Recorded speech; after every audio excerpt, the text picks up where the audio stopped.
Hi guys, welcome back to the channel. It's probably been such a long time since you've actually seen me put up a video, and that is because, as you can probably tell by the snappy tie and suit top that don't go together, I've actually been busy with a new job. So I haven't had a lot of time to put up videos. I've been sort of keeping up with work, keeping up with organising a honeymoon for the end of the year, so I haven't had a chance to put up videos. So this is the first video I'm going to put up, and this is all about the new Supercoach. So if you followed my 2016, you know it wasn't a very successful season for me. I ended up rated about 30,000 out of everyone, which isn't great. I hope to improve that next season.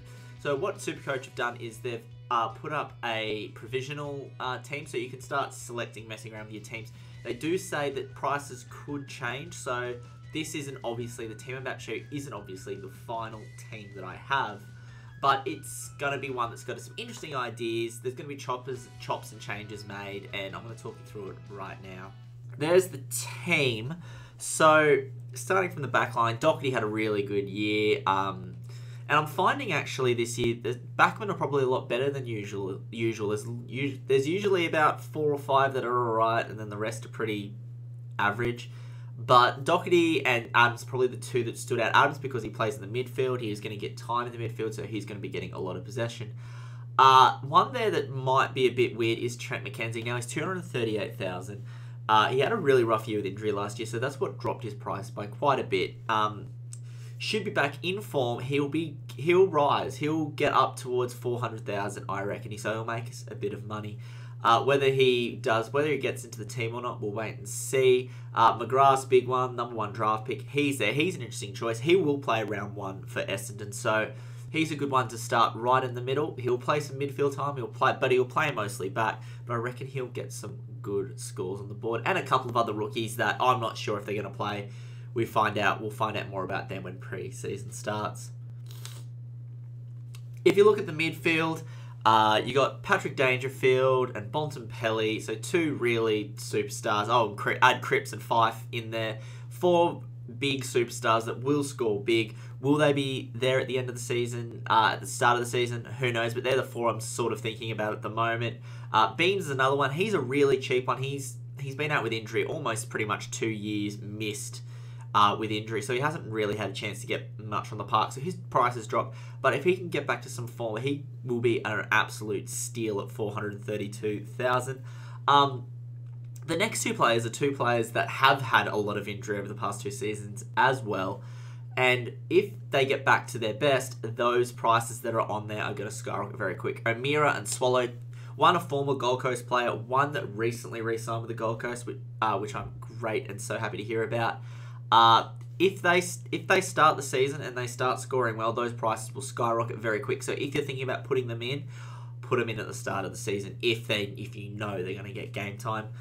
Brody's another one that probably will start for the Suns, and then a couple of other rookies on the bench that I will chop and change.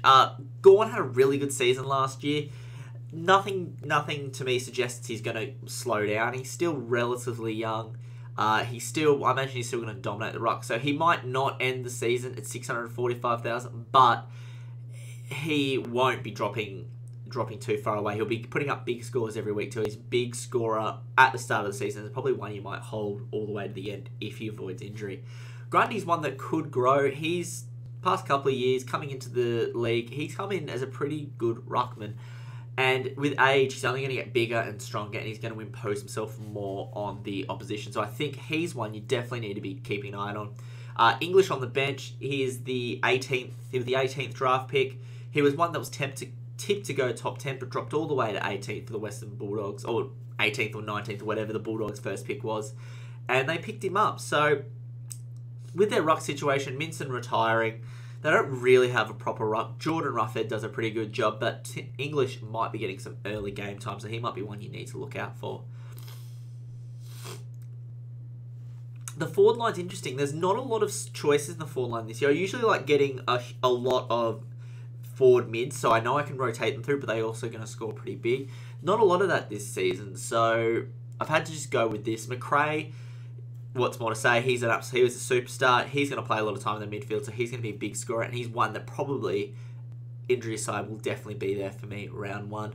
Lynch had an amazing season last year with some really poor delivery that Gold Coast put up. But I reckon if he gets some more decent delivery this season, which is tipped that the Suns should be a bit more healthier, he's actually going to go on and score some big scores, so he's one I've put in there. Wingard's had a down year last year. He sort of hasn't reached those heights of when he made the All-Australian, so his price has dropped a bit, but if he bulks up a bit, he could see some time in the midfield. He could kick forward, he could be kicking bags of goals, so he's one that's really important. Heaney looked absolutely amazing in the final series last year, so I think that he will be taking the next step this year for Sydney. I reckon he'll start playing in the midfield, and he could be one to look out for. The last rookie I want to talk about is Ainsworth. He's probably the other rookie in the top, the other draft pick in the top 10 that I would say is definitely going to see some play in the first round. Suns don't really have that quality small forward, and he really adds a bit of quality and a bit of speed to that forward line. He's good above his head. He's quick. He's built really well too, and that's what we need in the forward line. So I reckon he'll play round one. And again, a couple of other rookies there that I will change based on how we're looking going into round one. Now, of course, this isn't my final team. As you can see, I've got 5 Gold Coast players on there, so that's definitely not going to be the case. But that's just some ideas I've thrown around that people could pick.